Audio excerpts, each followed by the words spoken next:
The following thoughts on Hoppe Hour do not represent Cox Media Group or its sponsoring. Anything you hear may and will be used against you. Thank you. Voted as best local podcast in Tampa Bay by the Creative Loafing. You're listening to Hoppe Hour. What up? What is happening? This is Hoppe Hour. I am your host, Ryan Hoppe, and I'm a big fan of the comedy scene here in Tampa Bay, so I've been booking guests from the Cigar City Comedy Group. And live at the Hoppe Hour Megaplex is my guy, John Jacob. Oh, my God. It's a pleasure to be here, Ryan. Thanks. And I didn't know it was Hoppy. I thought it was Hop. Well, wouldn't it make more sense since it's Happy Hour, but then it's Hoppe Hour? Oh, it's Hoppy Hour. It's also clever. Your parents knew when they named you. They were like, one day he's going to grow up and have the best podcast in Tampa Bay for a year. Well, what was sort of funny was, just for a year, then it'll be over. What was funny was my grandma used to call me Rhino, so Okay. I wanted to be like a shock jock where it's like, Rhino, yeah. Rhino in the morning. You know, they have sound effects. Yeah, I actually wanted to do a show called Rhino's Morning Frequency. Oh, my God. And have it be like the wild whack pack. Ooh, watch out. Yeah. What's Rhino going to say Stampede. next? Yeah. He's getting horny. So how have you been, man? You seem like a very busy guy. You've done a lot in comedy. What have you been up to? I just moved back here a couple months ago from Hollywood. Moved to L.A. to try to pursue the dream. But it's really gross out there, and I didn't really like it, so I came back. But, yeah, man, I've been doing stand-up about 7 years this month now. And, yeah, done a couple MTV shows, Are You the One and The Challenge. And, yeah, I'm just trying to get back into more TV stuff, more anything. Do you get recognized out in Los Angeles for being on MTV shows? I get recognized out in Tampa more than L.A., actually, which is awesome. Anytime Yeah. I go out to bars or clubs and stuff. What do they girls say? Go, oh, my God, are you from the thing? And I go, yeah, it's me from the thing. Now let me put my thing in your thing. And, yeah, man, it's pretty great. It's awesome. Would you ever use that as like a pickup line to put a thing in a thing? Oh, 100% of the time. Always. You can. I mean, it's really up to them. If they know who I am, then it's already over. It's already done because we have a 10-week plus relationship built in their head. Yeah. They feel like they already know me. I'm safe. He won't hurt me. He was on TV. Yeah, I won't hurt you. I was on TV. Because nothing bad ever comes from people who are on MTV. Exactly. We're a very Classy. good, classy, calm, young bunch of folks who have never done anything wrong. How does that tryout process work to go on MTV? I've always wondered. Well, I'd been doing stand-up, and a casting person actually reached out to me, and they said, we're doing this new show. It's called Are You the One? And would you want to try out for it? So I did, and then they flew me to L.A., and you meet all the producers and casting people, and then you do like a kind of an American Idol style audition of like, who are you? What do you do? So, that worked out. And then a couple weeks later, get a call flying to Hawaii to stay there for a few months. Now, what I like about you is, like, right when I met you, you seem very original and you're not hacky. But when you're in line waiting to go on the show, do you see these obvious guys that aren't going to make it because they're probably, like, just hacky comedians? Oh, yeah. I mean, especially for something like MTV, you see all the stereotypes. You see the jock meathead douchebag, and he's like, Jersey man, Shore. I pound chicks all day. That's my thing. And they're like, oh, that's pretty good. We like that, actually. So, like, you see all the different personalities because for this show specifically, they're trying to fill roles. Yeah. So it's 20 people in a house for this one, and they're looking for a funny guy, and they want a strong guy, they want a sensitive guy, they want a mean. So like I filled the role of the funny, sensitive guy who's confused. He's dating a black chick, he's dating a Puerto Rican chick. What's this guy up to? So yeah, man, it was just a great experience. Now like when you get on the show, how real is it? Be honest. I mean, if you don't want to answer it because of MTV no contracts. problem. I have no problem. Is it real? It's all real. Here's the thing. It's real in the sense that everything you see on a reality show happened. They're Okay. filming it. It's there. But the only thing is they instigate stuff. I got that vibe. Yeah, they don't make you do anything. They don't specifically tell you to do anything, but they hint at what they want you to do, and they try to hint it in interviews. Hey, this makes you mad, right? And you go, yeah, I guess it does make me mad. I'm mad now. So they're like, yeah, perfect. We like that. Because, they have storyboard directors and producers. So they build a story throughout the time based on the footage they have. So I like to see it as, you go on spring break for a couple months, and then they cut the most embarrassing 2 hours of it. I think it's pretty creative TV. I mean, you have to write it. It might be fake. Yeah, they got to figure out what can we make these kids, seem like a story It can't just be crazy shit happening the whole time. You know? And there's more of a plot line in any episode of the Kardashians ever. Oh, yeah. It's like Shakespeare, man. It's going, I'm sleeping behind his back, and will he know? Oh, his sister is here. You know, weird things. How often do you guys get laid on that show? I mean, is it just like on sleeping left and right? Like, well, you can't do anything but drink and fuck and fight. So that's it. There's no clocks. There's no nothing. You can't leave the house. So, you know, you get crazy Stockholm cabin fever. Threesomes? I wish. No, I didn't do anything cool like that. DPs? Yeah, DPs. The director of photography is directing a DP scene on him. Jeez. Yeah, the bonus content, DVD extras. Here's the DP scene we couldn't show for TV. Yeah, you got to pay extra for that. But no, nothing too insane. You know, just classic dumb young people stuff. And do you keep in touch with anybody from the show? I do, a few of them. There's, you know, everybody was pretty insane and crazy, you know, personality disorder type stuff. And that's kind of what I realized when I got on the challenge. Some of these people who've been doing reality TV for 10 plus years, that's all they know. The real life they live is in those houses. When they're out of it, they're just waiting for the next one to start. So it's kind of a weird world, but, you know, it's interesting. What are you working on now? Where do you want to see yourself in 5 years? I mean, you've made it to the top. You've been on MTV. The top of the top, yeah. 16,000 followers. You heard that right, folks. I'm famous. No, I don't feel famous at all. I'm not special at all. I'm lost. Here's the thing. I had money last year. I had MTV money and I had college tour. How much is that? At the end of that first MTV show, they gave us a check for $33,000.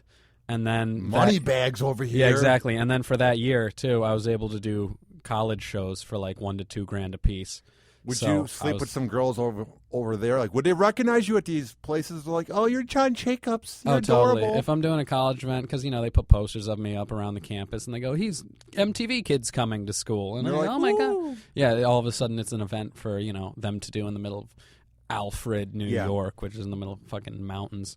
But yeah, man, it's cool to go out to these little schools in the middle of the country and tell jokes. And that's where some of the hottest girls are because they never tried in school, so they're exactly. just at these little tiny colleges. Stupid girls are hot because they don't need to do anything. They know that they'll be taken care of.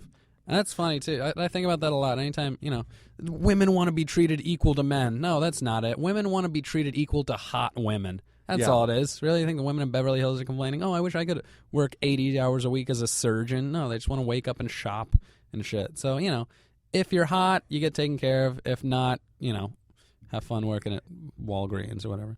It really is amazing how hot girls have it easy. Yeah. I mean, you just see them climb up the ladder real fast, especially since I'm 4 years removed from, school because I didn't go to college. Nice, yeah. You don't need to. I went to college. What was it like? It was kind of like a daycare for kids who didn't get into University of Miami. And it's overpriced? Oh, extremely. It's just, kids whose families have enough money to keep them somewhere for 4 years. Because they go, well, God damn it, my kid's an idiot. He's not ready to go out in the real world. Let's, let him do some journalism and communication classes. Communication major. That's what I was. What does that even mean? It means nothing. Today we're going to watch Mario on VHS. It's just trash. But, I feel like I learned a lot. Yeah, I mean, it just seemed very... I never tried in school. I always was focused on radio. So it was one of the things where when I went to a community college for 1 year, I got all C's and D's, but I did a show on the local community college radio channel. It was awful. I couldn't get a word out. Worst speech ever. But then I gained confidence. I got picked up by a local radio channel in Chicago. Nice. And then I got hired in Cleveland, went to a radio trade school, and now I'm here. So I basically, dude... took the opposite route in life. Most people go to school, all my friends are now about to graduate, and they're like, ooh, you work in radio. You must be making so much money. Ooh. And I'm like, I wish. It's just weird how I took the opposite route in life. I think the difference is you knew what you wanted to do and you learned about what you were passionate about, whereas a lot of kids in college have no idea what they want to do, and they're just there to be there, Because they feel like they have to. Oh, yeah. That's kind of what I did. I didn't care about college, but my dad went to college, and he was like, you need to go to college because, college. So I'm like, okay, yeah, sure.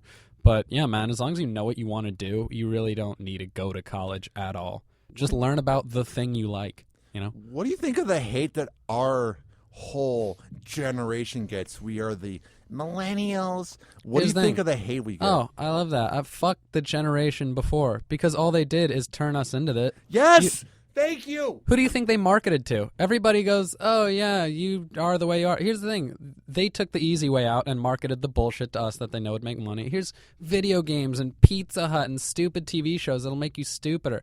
You know, they just knew where the easy dollar was. Kids. We like entertainment. We like fast action. So now our attention span is down to 6 seconds. Even Vines are getting too long, man. Yeah. Keep it, no, 3 seconds in, too much. I'm Fuck the same that. way. Yeah, and that's their fault. We didn't do shit. We don't have any power. We're just getting to the age where we can do entry-level jobs. They're going, oh, you pieces of shit. Well, yeah, maybe you shouldn't have given everybody a trophy for showing up to soccer. And here's what annoys me, too.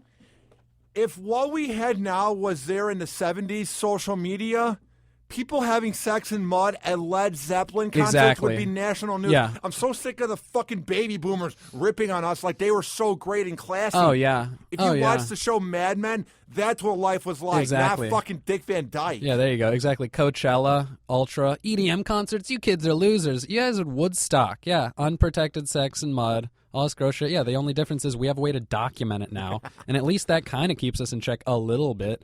I mean, the problem is everybody's a narcissist now because everybody has Instagram and Facebook and Twitter. It's like, I'm special. Look at me. Look, I'm hungry. Here's a picture of food. Yeah. Aren't I special?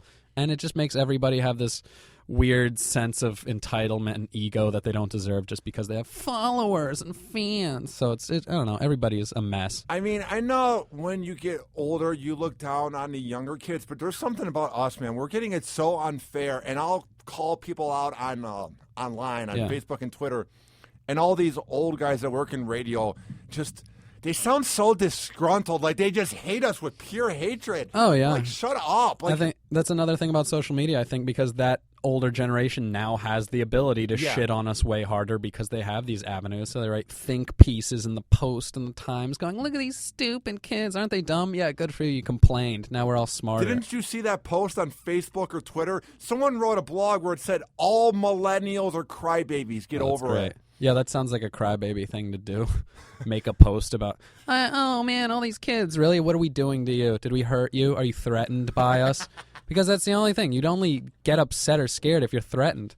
And we're faster than them. We are smarter and faster than the older generation because we've been trained to think faster and be on it. Boom, boom, boom, boom, boom, hit, hit, hit. Because that's how we live now. So we are faster.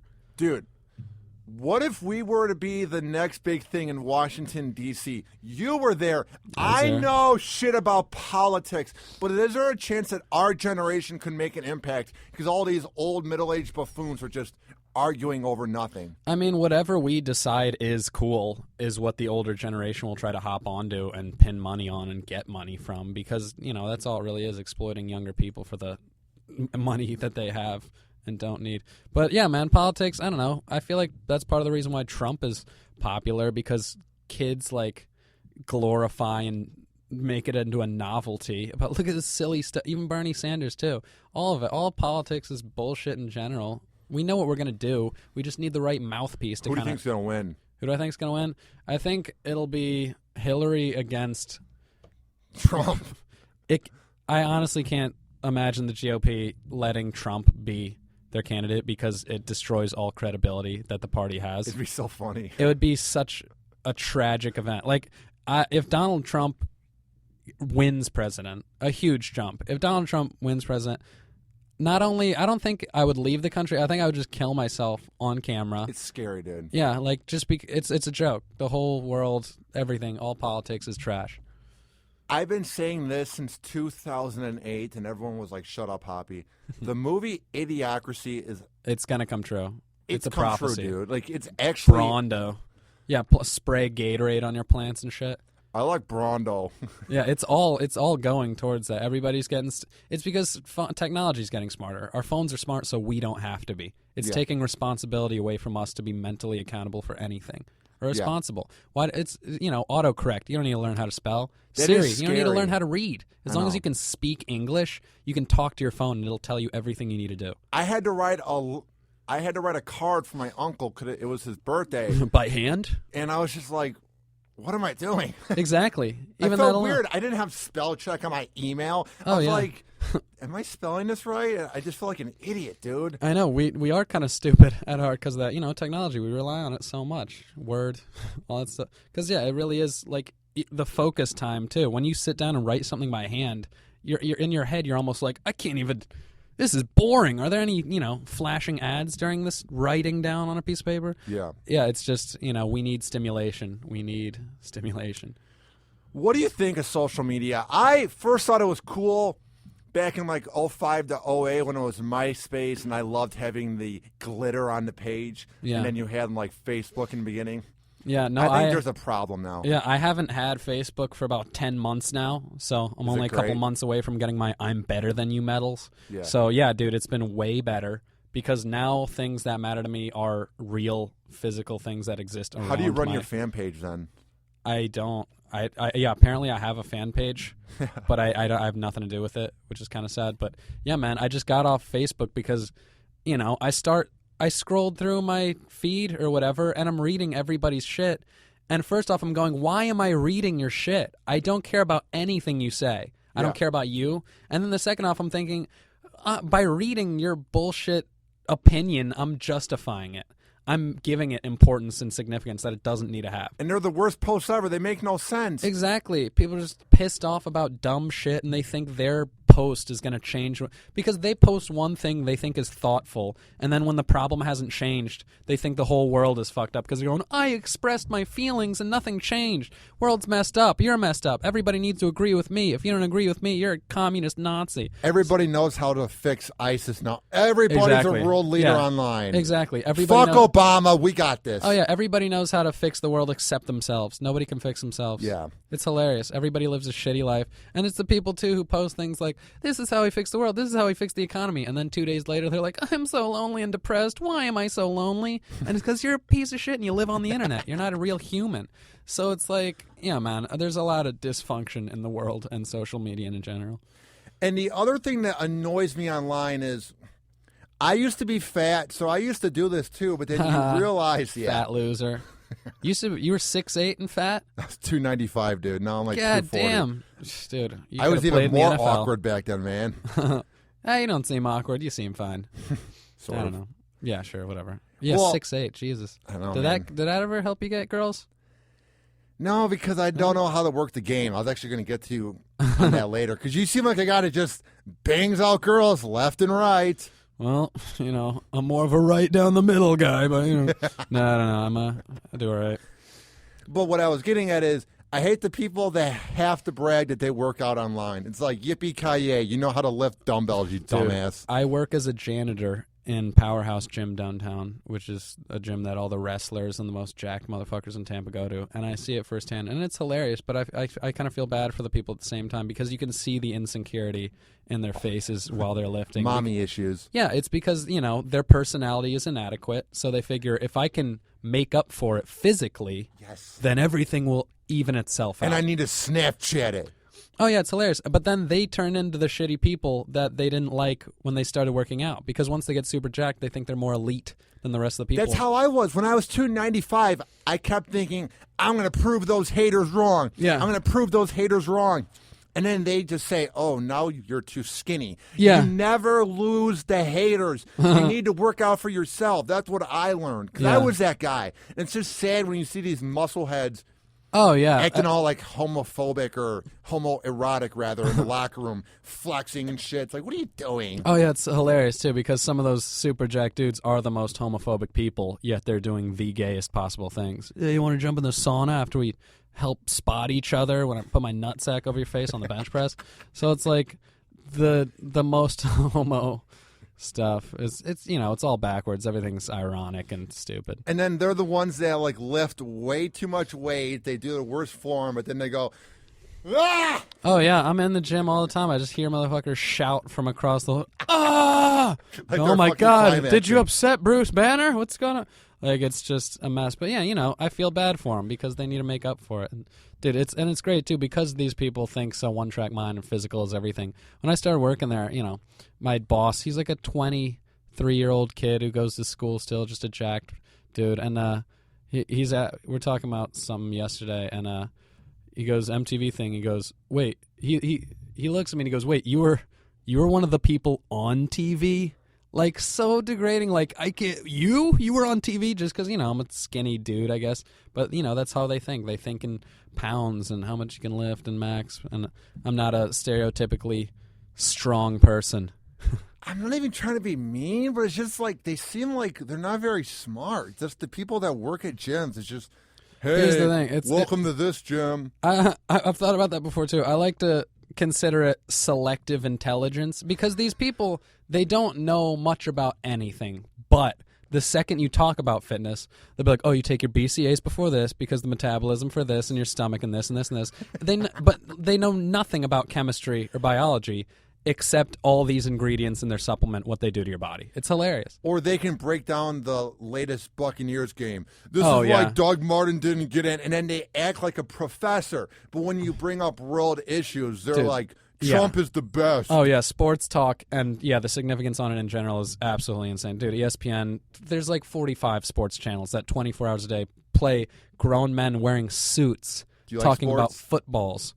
I enjoy basketball, football, but, like, talking about it is the stupidest thing in the world. Because regardless of what happens, there's only two outcomes. One team wins or the other team wins. But they spend 45 days warming it up saying, well, 39 versus 93, what'll Brad Johnson versus John Bradson? I don't know, one's fast, one's strong, one's red, one's white. Which is going to win? And it doesn't matter. It's going to be one or the other. And the worst part is the guys that break down sports on these national networks are either the analysts that were never good enough, so they just wear their suits, or they're the players that never achieved as much as Tom Brady. So then they talk smack about him. So it's like, sit down and shut up and go hide behind your camera. Oh, it's hilarious. But that's why they need exactly. That's why they need ex-players, because they need somebody who truly believes this is an important thing going on. They need people who will never drop the charade. Like, at some point, at some one moment, you'd think somebody would drop it and go, guys, seriously, this is fucking football. Are we really talking this in depth and getting heated about where this college child might potentially play a sport? It's hilarious. Yeah, losing their mind. No, he's faster than he is strong. I bet money on it. It's just a mess. I never like to talk about media members and call them out just because I'm so early on in my career. Yeah, who are you going to flame? First Take, dude. Skip Bayless and Smith. The points. Boop, beep, boop, beep. Boop, boop, dude, that show's just as fake as the Kardashians. They just give them cue cards, and they're like, you hate LeBron. Yeah. LeBron's the best thing since sliced bread. Go. Oh, yeah. Yeah, is Skip the one who's got the very... the grease back hair. Oh, no. I'm thinking of the black guy with the short afro. Who am I thinking of? Smith. Yeah, what's his name? I forget, but he's on First Take. He's the one that just yells. Yeah, exactly. He's like, Kobe Bryant is my very good personal friend. We talked today. Like, he's best friends with every player of every sport. You know what I'm talking about. And I love also when you watch ESPN, they'll have some guy who played in the NFL and he was like the fourth backup quarterback, and he's their analyst, but no one knows who he is. Yeah. So they have to write backup to the backup to the backup to the backup for this championship team, because we have no idea who it was. But if it was like, let's say, Peyton Manning, you wouldn't need the name. But when they have to try and show that it was a guy that played, they're like, this guy scored 10 points one time in a quarter. Yeah, and I specifically like when the commentator, the ex-football players, any ex-sport player, when they throw in their personal involvement with whatever game is happening. Well, back when I played against Peyton, he would always do this. It's like, yeah, we get it. You used to play sports. Okay, you're cool, whatever. And now you're fat. Yeah, now, midlife crisis. Yeah, now you watch them play and nobody cares about you anymore. Yeah, man. I love watching sports. I mean, if I have nothing to do, I'm all about NFL and chill, or NBA and chill, totally, not Netflix. Me too. I mean, I love watching the NBA and the NFL and sometimes baseball. But breaking it down, sports analysis is the most nerdy, phony thing of all time. It's nauseating. Yeah, no difference between that and any other nerd shit, Star Wars, Warhammer, whatever bullshit you like to do. It's no different. There is some good sports talk radio I'll hear from time to time, but it's cool to do it on a show every once in a while, like what Mike Kelta does or Drew does when they talk about it. But when you have to do it 365 days a year and just make up scenarios just to fill in time, that's when you go, is this really that great of a format? No, yeah, I mean, talking about sports is like just masturbating in public. That's all it really is, because you're not accomplishing anything. Nothing's going to change. You're just praising each other and praising yourself. And, we're so great for this. Aren't he great? Everything's great. Yeah, I don't know. What is your take? I want to get your take on this just because we're talking about sports. Yeah, go for it. What about Greg Hardy, man? What do you think? Is that the dude who, like, raped a chick or something? he basically, like, almost killed her. Is that Ed Hardy's son? But, he was the one that Jerry Jones said is going to be the leader of the Cowboys. You're like, boy. Good for you, Jerry. Is this the story that, like, his friend was in another room and said, like, she deserved it or something? That's the one? So. Okay, yeah. I mean, that sounds like classic macho asshole behavior. I don't know why people are surprised by athletes when they do terrible things. They're terrible people. And then he's going on Twitter retweeting these dumbass Cowboy fans that are like, Greg Hardy, we got your back, That's bro. Great. I mean, it's because they think they're important and they think they're above the law. You win a ring for the city. You can rape one chick. It's just morals over, the greater good. Oh, sure, she got hurt, but did you see how well he did for us? Yeah, because everyone seems to overlook that he assaulted his ex-girlfriend by grabbing her, throwing her repeatedly into furniture, choking her, and then saying, I'm going to kill you, bitch. Well, we've all been there. Am I right? That happened last night. Yeah, exactly. It's an athlete. They get fired up, too. They get more intense. Like, Ray Give Rice. them a chance. They're just angry about the game. Yeah, exactly. It's just all this pressure from everybody. Poor them. Yeah, they got to take it out on somebody. There's this petition as well. It has over 70,000 signatures to get him out of the NFL. You know, Roger Goodell just looks at that and goes, ha, ha, ha. Yeah, he probably goes, oh, wow, good press. People are thinking about the NFL. Good for us. Hey, yeah, no news is bad. Like the whole Deflategate thing, too, that looks like just one big publicity thing for the Patriots. Because there's no reason at all. A ball being deflated, being in courtrooms. I know. Really? There's more. Here's something I've been thinking about, too, which is really driving me crazy. Dude, you heard Akon brought 600 million Africans light. Akon. So, like, what the fuck does our government do? This one guy. Akon's not that rich. You know what I mean? Like, if Akon can bring light to Africa, like, Jay-Z can end world hunger. He's not like... He has the net worth of $80 million. Like, that's a lot of money. But compared to, like, Jay-Z or Kanye or, like, that's what I'm Oprah... saying. If one guy, fucking Akon, can do that, how can, like, 10 celebrities not get together and just fix the world? It's weird. I don't get it. It's just sad that, like, we seem to overlook all the problems going on overseas. Like, I know you're not on Facebook, but when everything happened in Paris 3 weeks ago, it was so funny. There was not one person online in our age demographic that said, here, give some money to Red Cross, let's help out. Yeah, no. Everybody was like, I'm going to change my picture to red, white, and blue. Exactly, yeah, nobody does anything. They just, they want attention. They want to look like good people. Everybody has an image, and they go, look, I care, see? Here's a picture of the Paris peace sign on my abs that I painted because, you saw that, of course. That's hilarious. Yeah, anybody just trying to involve themselves and feel like they have a moral leg up on the next person. Because what are you going to look back at the Paris attacks years later and they're going to go, oh, actually, when that happened, I wrote some things on Twitter. So I was very involved in that. And let's say a mother who lost her son tragically at that music event. She's having the hardest time, John. She's just feeling so depressed. But she sees that some dumb broad from some UCLA class changed the picture and wrote a nice post. Yeah. And she goes, my son can now lay in rest because some sorority girl feels bad. Exactly. Yeah, nothing's... I mean, for some reason... They like to pretend that this helps. Oh, all the support, all the flowers they put on the sidewalk for me really changed the world. It's like, because that's the thing. Nothing's actually going to change. I mean, once Sandy Hook happened, I kind of realized nothing's ever going to change. Because, like, if a school full of dead kids doesn't change gun stuff, nothing's going to change gun stuff. What began it was the thing that happened back in the 90s at, what was it, school? Columbine? Yeah. That began it, and then other things happened, I feel like, in the 2000s, but we didn't have social media. Yeah. And then Virginia Tech happened in 2007, and we're, like, scared. I mean, that was huge news because that was when social media was beginning to come out, so then we're like, oh, what's going on? But then the movie theater happens in, what was it, Denver? The Batman thing? Yeah, the Batman shooter happens. And that's where things got bad, not just because people died, but because we didn't try to fix the problem. We made fucking James Holmes into a celebrity. Yeah. Orange hair. I even know his name. TMZ's breaking him down. I know Adam Lanza from Sandy Hook. We shouldn't know these guys' names. Dude, Sarnev, cover of Rolling Stone. Yeah. Yeah, I forgot about that. A physical reaction from Ryan, everybody. Terrorist. A fucking terrorist who killed people in fucking the race in Boston on the cover of Rolling Stones. I know. It's insane. Forgot about that. Oh, my God. And, it's so stupid. Human lives are dead. But, hey, let's make these guys into celebrities. Because what happens, dude, my favorite part of this, it's called sarcasm. It's not really my favorite.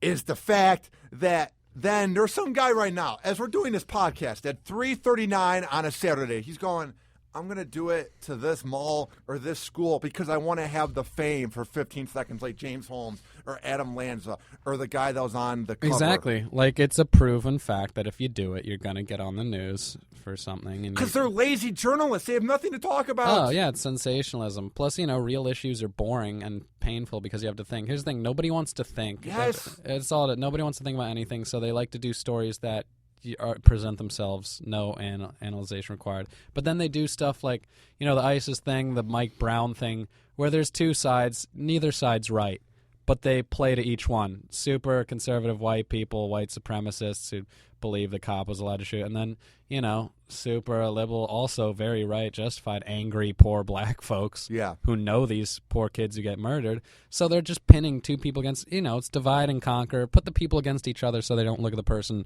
holding the puppets, you know what I mean? Like, obviously it's all manipulation and trying to keep people, because it's media. All the news media outlets are related to each other, owned by the same folks. They all put out the same shit. It's just whatever's the most sensationalist stuff that'll distract people from real issues that'll actually change anything. And here's the sad part. Us talking in here, it might get 100 listens. It might get 1,000 listens. It could get 100,000 listens. Yeah, but nothing's not going to change nothing. anything. Exactly. I'm so done with the world and life itself. Like, every day now I'm thinking, why am I even still doing it? Nothing's going to, you just like to believe that one day a culmination of your work might influence something. But, odds are no. And it's so possible because the guys like Anderson Cooper, Bill O'Reilly, Rachel Maddow, they have the power. They're on a national network. They could do some good, but they always go to making it about the guys. Right. Oh, they got touched as a kid. They had a rough childhood. Everyone has a rough childhood. It's called growing up. And number two, you look at people like Oprah. She got raped by her uncle, and she did fine in life. Just because you were touched doesn't mean you can just go blow up a school. I'm so sick of hearing, exactly. He had a rough childhood. His uncle was weird to him. I don't care. Exactly. It can go one of both ways, good or bad. Just like sports, win or lose. You get raped, hey, either overcome it or you become it. It doesn't have to be that way, but, regardless. It's the idea of, like, the world's going to exist. Things are going to happen the way it happens. You can't really explain it. So why even spend so much time trying to analyze after the fact of what's happened? And the other sad part is I'm not saying I think there's going to be events every single day, but there's something about this last one, man, in California. It's just, I'm on my laptop just getting prep ready for Hoppe Hour. I'm about to go to the gym, and I see live active shooter. And I don't know, man. It's just, things are getting bad. Speaking of that Bernardino one, I actually started listening to the San Bernardino police scanner online while it was live. What was that like? I heard them kill one of the suspects over the radio. Are you serious? It was amazing, yeah. I heard the shots. I heard the screaming. It was nuts. I heard them murder the people who were in the van. It was pretty amazing. I was actually really excited because, like, I would be too. I was laying on my couch listening to it over my phone, the police scanner, and then you hear the shots and I just jumped up. It was a really sobering moment thinking, wow, I just heard police kill someone in real time. Yeah. So that's one of the benefits of the future technology. But does that really help anything out? Now, you can probably tell by my Midwest accent, I'm not really from the South. I'm from Chicago. Yeah. And if you listen to the police scanner, dude, it's like listening to a third world country, man. Oh, It's man. so I can bad. imagine. Yeah, every 5 minutes there must When be a you good go call out home, and let's say you're bored on a Friday or Saturday night, no Yeah. girls are hitting you up, you don't really feel like going to the bar by yourself, smoke some weed, drink a little bit, do whatever you got to do, listen to the police scanner, and you will be happy It's you great. don't live there, dude. It's great times. Yeah. Yeah, police scanners are fun, man. It's good to hear bad stuff going on. I don't know. What about Baltimore, man? Because me and you were Baltimore. talking off the air before we did the show that you made a joke about Freddie Gray, and it didn't go Jeez. so well. I mean, man. it was as much as I did a show in Baltimore, like a very pro Baltimore venue and something, but it was in a weird, like, kind of warehouse kind of venue. That and sounds it was weird. it was very creepy. And I said a joke on stage, like, this is the kind of ambiance where if police came in, they would arrest everybody just for being here. And I was like, quick, kill them, only the black ones. And I was like, oh shit. And I was like, hey, that was here, huh? How relevant. And people were like, oh no, that's not okay. Like, super really liberal folks, whatever. But I'm not making fun of a kid being dead. I'm making fun of the situation because everybody likes to pretend they care about shit, then fucking talk about it. Is that whole Beltway area? That's what they call it, right? The Beltway. Yeah, Beltway. Is that whole area liberal, basically? Yeah, pretty much. I mean, my dad lives in D.C. downtown, and that's where I stay anytime I go back up. And there's a lot of conservatives in D.C. because it's so political and image based where nobody really opens up about how they really feel about anything. It's just about money and whatever company I want they to work visit for. Washington, D.C. It's been fascinating me lately. No, yeah, you should. You should see, the way it's basically, here's the way I put it. L.A. makes the shit. New York sells the shit. And D.C. is just a trophy case. All the monuments, everything in D.C., there's nothing really going on there. Congress, Senate, Capitol, all that shit, man. It's nothing happening. It's people talking. Like, dude, bills, nothing gets passed. Everything is trash. Nothing's real. Everything's got, lobbyists. All the things that try to get passed are for special interest groups and companies. Nothing's actually for people. You should be a president, dude. I will be. When probably not. But then MTV will come back to bite you in the ass. Oh, no, I think that'll help me. I think, if anything, that'll help me in the future. I wanna really be a think in president. the future, they're going to be like, oh, you banged a girl on MTV. They'll trust people like that because they'll go, we've seen his past. We haven't seen other people's. Where was he when he was 21? Dude, that's a good point. Exactly. You know exactly where the fuck I was. I was on TV in the Boom Boom Room. That was the name of the room where people fucked in the house. The Boom Boom Did Room. it smell like liquid fluids? Yeah, it was great. There's cameras all in it. Just, you're in a bed with a girl and staring at a camera going, I know they're watching this. It's so weird. Yeah, the crew, when people would have sex in this room, the crew would watch it live. And then they'd go up to him after like, wow, we watched you have sex on the camera. So it's pretty weird. But, yeah, man, hopefully I'm president one day. That would be funny. You changed the White House to the Boom Boom House. Oh, man, yeah, the whole house is now a fuck house. It's all good. It's like an orgy. Yeah, I'll turn it into a nightclub. That'd be great. The White House, fucking $30 cover. No, $1,000 cover. It just goes towards the national debt. You turned it into like a normal, or not normal, but like a heterosexual version of like the Flamingo Club on the south side of St. Pete. You know what that is? No, but It's like I a can imagine. gay. Okay. It's like a gay massage house. Oh, jeez. Yeah, I turned it into a fucking massage house. That'd be hilarious. The first woman comes out. What do you want? $300 for a hand job. All right. Well, goes towards a good cause. That's the thing, man. If we just started like taxing or turning bad shit into charities, I think the whole world would get better. Like prostitution, shit. Make that legal and taxable. Same way you're doing with weed in Colorado. Making everything It's way just better out sex, whatever. It's Exactly. legal. Hey, yeah, it's legal in Vegas. Fuck it. And it's working. Dennis Yeah. Hoff is making so much money off of whores. Yeah. Dude, as George Carlin said back in the day, selling is legal, fucking is legal. Why isn't selling fucking legal? Dude, George Carlin wasn't even a comedian.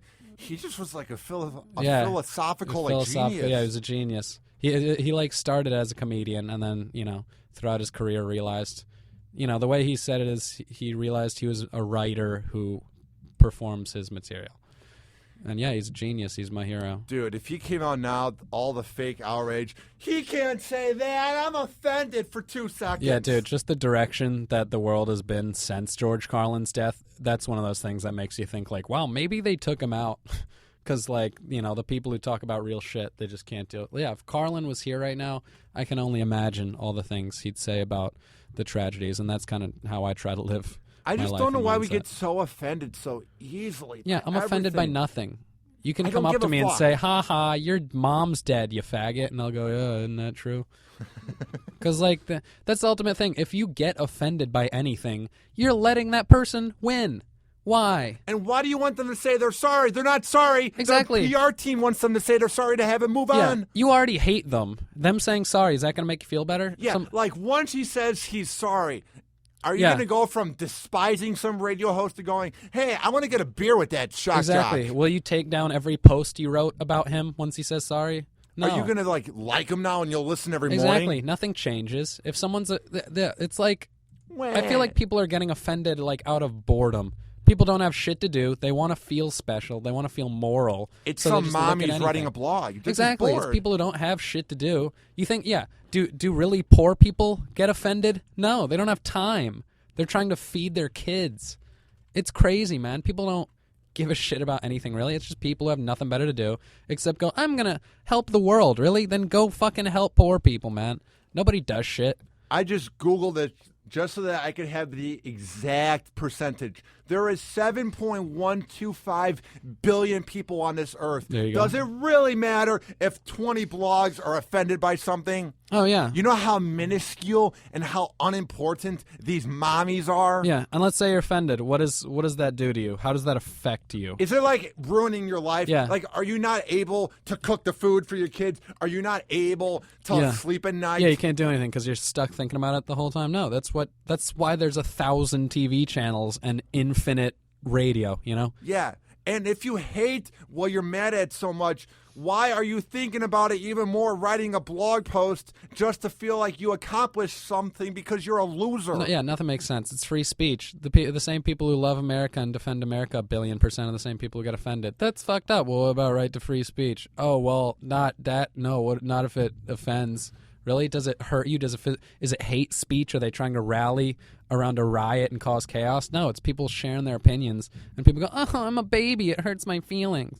No wonder the world hates us, dude. We're doomed. Yeah, I hope bad things happen. I genuinely hope bad things happen all the time. It's weird. I hope things happen, but I just hope no one dies. It's weird. I don't know what I hope would happen, but it's just we need a wake-up call. We're just... Yeah, we need a Hurricane Katrina that specifically washes out all the bullshit people. That's what we need. A rapture. That's what we need. We need a real goddamn rapture that just takes out all these pieces of shit. Dude, Hurricane Katrina was so ahead of its time. Yeah. Because if it happened now, you would have had it in real time on social media. Oh, totally. I feel like we forget what happened. That whole city literally was underwater, and we're like, whatever. Yeah, dude, I mean, Paris was a week, 2 weeks ago. Bernardino's the new one. No, here's what happened. Paris happens. For a few days, we pretend to care. I did care. But we pretended to care. But then a piece of shit celebrity known as Charlie Sheen, who's had sex with anything that breathes, has AIDS. HIV. Yeah. And you go, people are dead in Paris? No. What's up with Sheen? Yeah. I'm so shocked that he got fucking AIDS. Switch the media over to... Yeah, that's the best thing to do, because the juxtaposition of stories in media completely discredits anything really going on, where it's like, 129 dead in Paris. And in other news, a dog's playing ping pong on a sailboat. I love their fluff news to end. Oh, yeah, the fluff. It's great. Because, how is an anchor supposed to take any of this shit seriously? They don't... I don't even understand why we get our news from people who sound like they've never talked before. Yeah. And over here, this is this. And now I'm a computer. Help me. So it's just all bullshit. I was watching one of the local news outlets here in the Bay Area. I'm not going to say which one. But what happened was they were talking about Trump. Then they talked about a guy who crashed into a Mickey D's overnight. This is like 2 months ago. Good stuff. I mean, it's normal Florida news. Yeah. They talked about the weather, traffic. And then they talked about a dad who was taking a picture and he was laying on the grass. It was like he was taking a picture with his like new kid. His kid was like 6 months old. He's taking like a shoot with the kid. Yeah. And the kid poops on his back, and they did that news 5 times in the hour, and you can just kind of see the news anchor's credibility sort of like crying down her face without crying. Oh, totally. Just having to read that from the prompter, dude. Yeah, because they're thinking, I was a journalism student for 4 years at a college, and I worked really hard to become an anchor, and now I'm talking about, and I've a wanted baby's to do penis. this forever. Yeah. Exactly. Yeah, it's, because, you like to believe most people get into journalism because they want to make a difference and inform people, but then you realize it's like any other business where once you get in a position to actually do anything, you're working under a boss that has a different agenda than you do, so you can't put your feelings in there. You work for a company. Like you said, Anderson Cooper, all these people who could do shit, they can't actually do shit because the second that they change their, the stuff they report on, then their boss goes, oh, you're fired now. Because that's not what the fuck we want to talk about.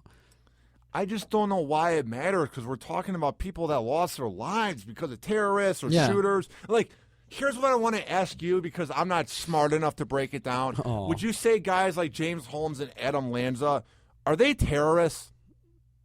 No, I don't think they're well, terrorist is kind of a weird subjective term in general. See, like, what that's are a thing they? we made up. Yeah, terrorist is like basically just somebody who hates America. That's all it is. Yeah. If you don't like America, you're a terrorist. But it's when we go over there and kill people, we're Marines and sergeants and all.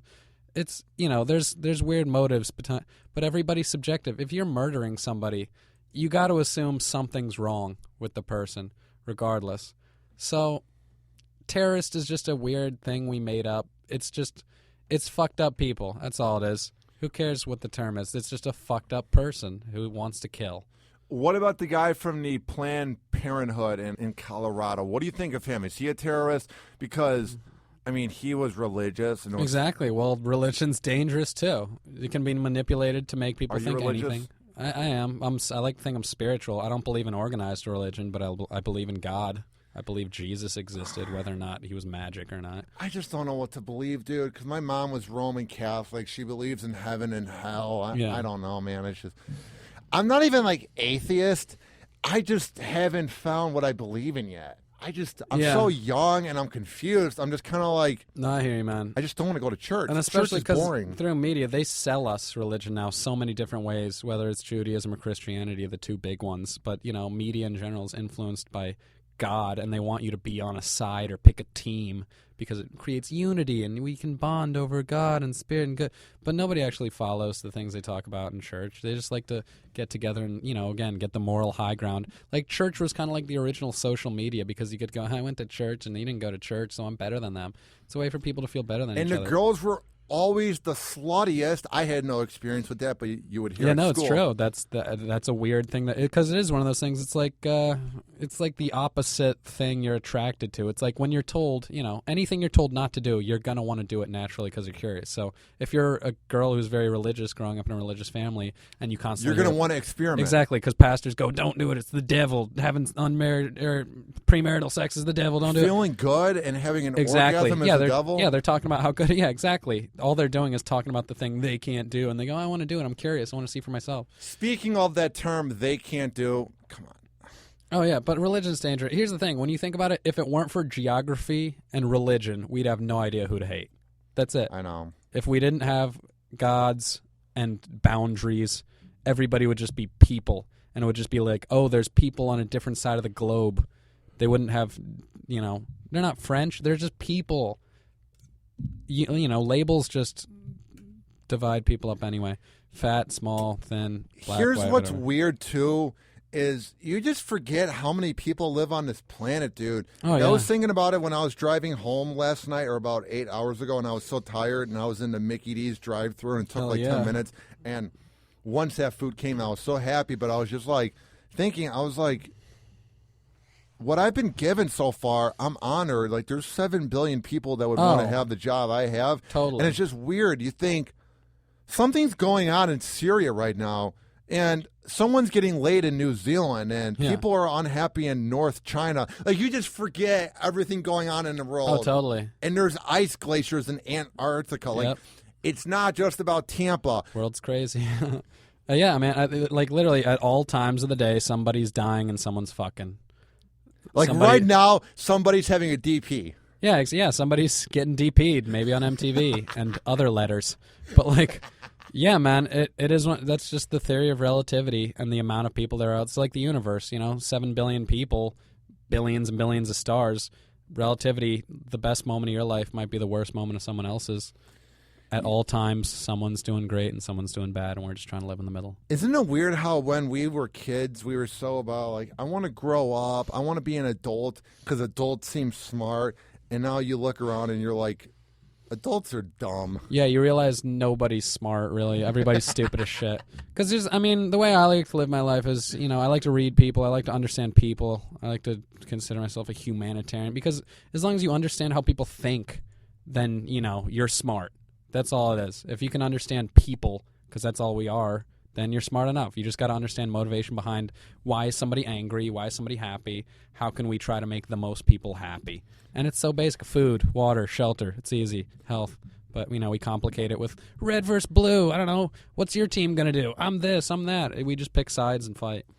It's just weird, dude, because I've been here for 7 months, and this is the longest I've ever worked in radio, and this is the longest I've ever been away from home, which wouldn't make sense because it's the first time I've moved away from home. Right. But it's just kind of like, it's hard to believe that the amount of time, like, remember when we would be on Christmas break? Yeah. And you'd be like, oh my God, 6 more months until spring, or 6 more months until summer break. Yeah. And those 6 months seem like forever. Oh, yeah. What's scary about life now is going, crap, 7 months ago, I was working at Tampa Bay Lightning game. 7 months ago, you're doing whatever you were in May. Like, it's just weird how when we were kids, time was so relative and it was so slow. And you're like, oh, my God, can the clock hit 2:50 so that we can go home and play Xbox? Oh, totally. But now I look at my Adobe Audition as we're recording this, and it's been 51 minutes of a great podcast. Yeah. Like, it's just weird how as we keep on getting older. Now, we're in our 20s. You're only 4 years older than me.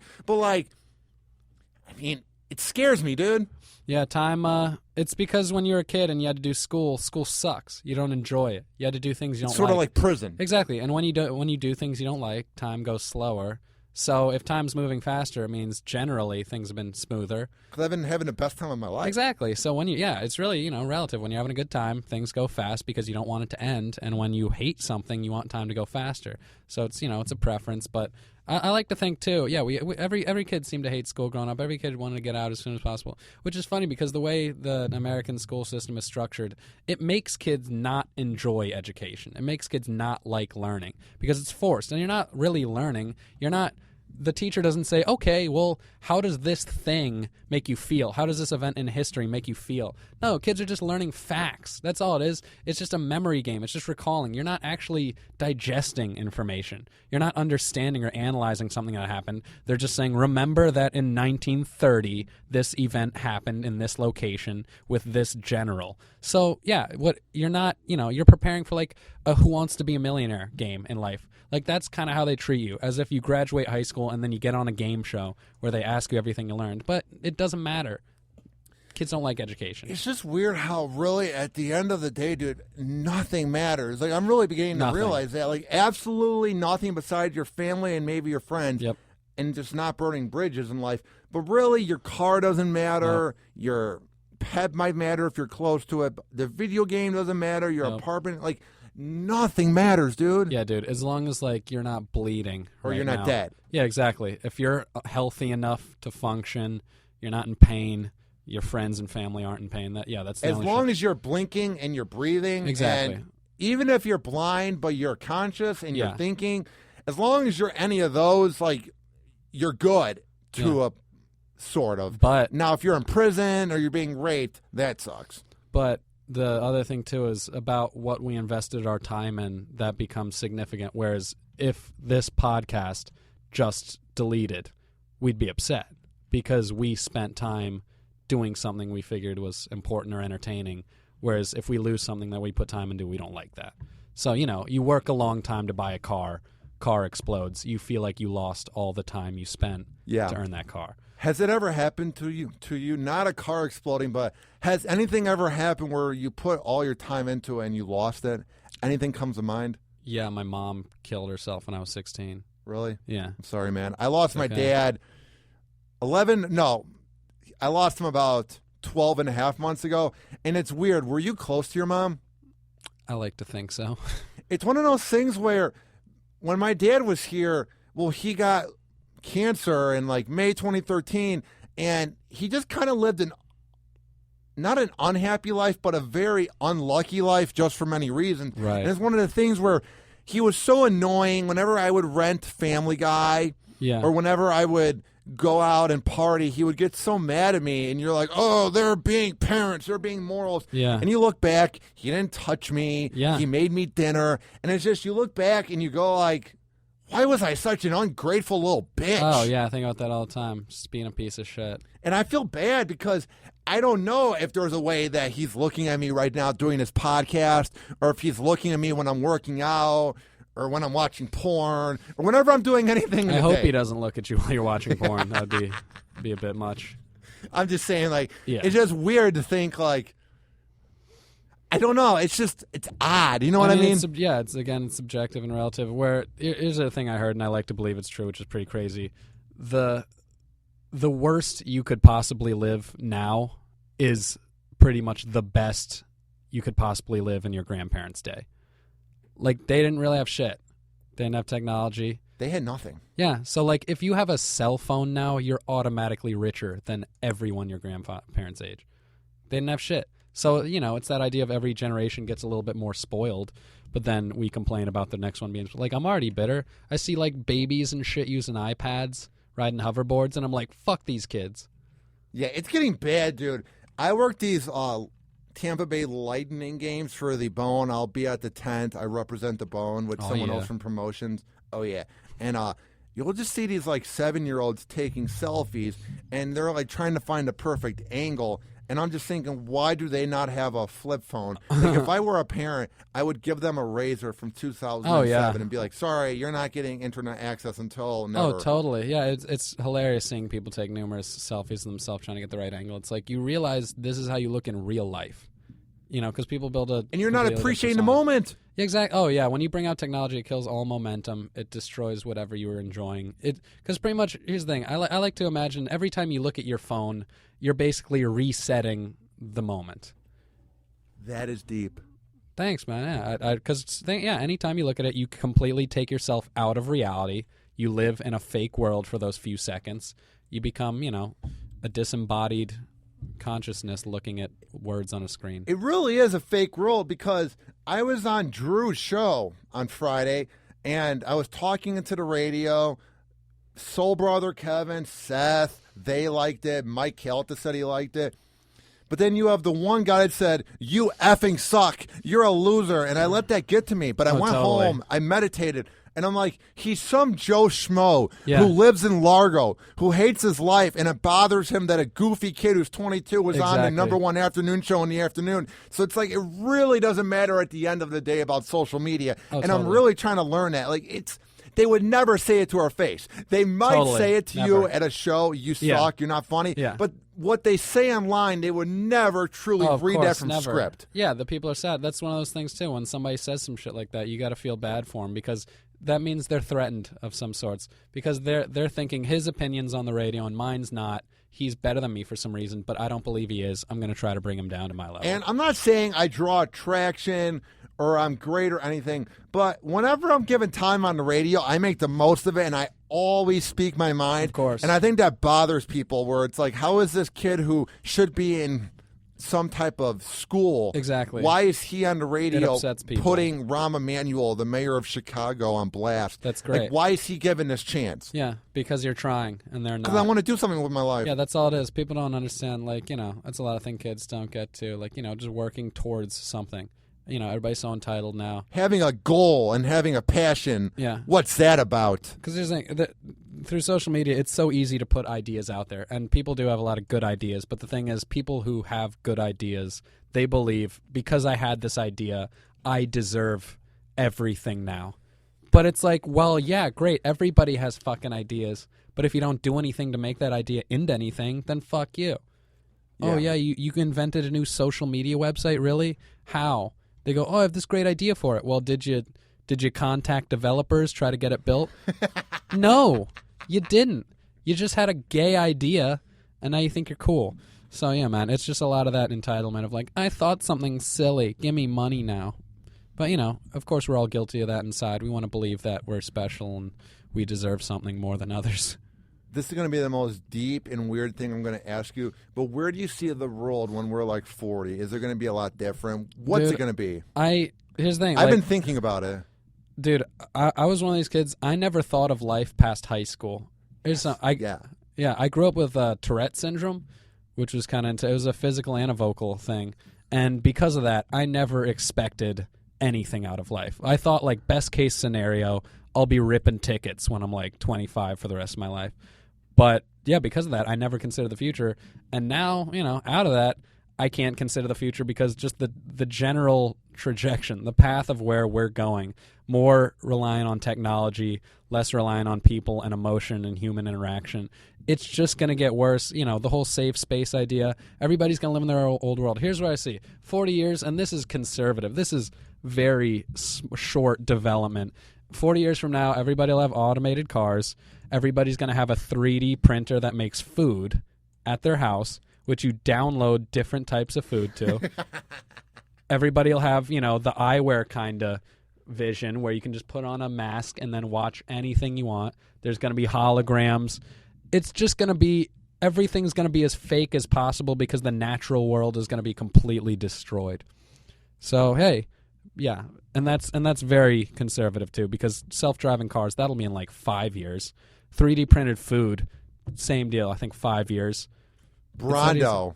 Exactly, yeah, dude. It's literally going to be, you know, it's a one-stop shop of fake shit. They're going to have cloned meat, cloned animals, cloned everything. I read a story the other night about a fake cloned meat that has, like, more iron than this, more omega-3s than tuna, more antioxidants than blueberries. So they're just overloading fake shit with chemical nutrition, and they're going to make people rely on it. So it's going to be the thing, you know, you don't even have to fucking eat food if you don't want. It'll be pill form. Wake up, take 45 pills, watch whatever the fuck you want to do all day, maybe push a few buttons on some TV screen to connect people to whatever, you know, jerk-off map they want to look at. Yeah. So it's just going to be a lot of automated bullshit jobs, and nothing's going to be real anymore. Now, before I let you go, dude, where do you see yourself in 5 years when it comes to your comedy career? Where do you want to be? In 5 years, I'm either going to be one of the best comics in the world or dead. Really? I'm ready to go now, dude. I've already given up on most shit. I've seen everything I ever wanted to see. I've done more than I've ever thought I could ever achieve, and I don't like the world. And you've banged more girls than you ever thought you would. Oh, 100%. But yeah, man, it really is like, I've been to Hollywood. I've seen the industry. I see the people who control what we see. And it's a really sick, twisted place to live. I have no hope for the world. I exist as a spectator. What a way to almost end the podcast, dude. Right. We had such a great convo, and then you have the downer to end it. I know. Sorry, guys, but it's not going to get better unless I win presidency or I'm the best comic in the world in a few years. I do see big things happening, man. You have a good resume. Just Thanks, keep man. grinding. Appreciate I saw it. that you're going to be headlining a show. Where's that at? Yeah, next show I'll be headlining is in Cocoa Beach at a place called Hogan's Irish Bar. That'll be on December 16th. And December 23rd, I'll be at Tampa Improv with Tony Godd for like an all-star showcase. And January 21st, I'll be featuring at Tampa Improv, and that weekend I'll be hosting for Carly Aquilino, another MTV girl who I've worked with many times. Have you worked with her? She's dating Pete Davidson from SNL, and I never think I had a shot with her. I saw him live in August, dude. He was so funny, man. Good, man. Yeah, I've heard good things about him. He seems like a really cool dude. And where can people find your work online if they enjoyed your JohnJacobsComedy.com. John Jacobs on YouTube, at Maybach Diamonds on Twitter. What is that about? I thought Twitter was really stupid. I used to do a podcast with Johnny B. And yeah, I used to do like years with Johnny B. It was great. And when I was doing that, it was Twitter was just getting really popular, and everybody had one, and I didn't have one.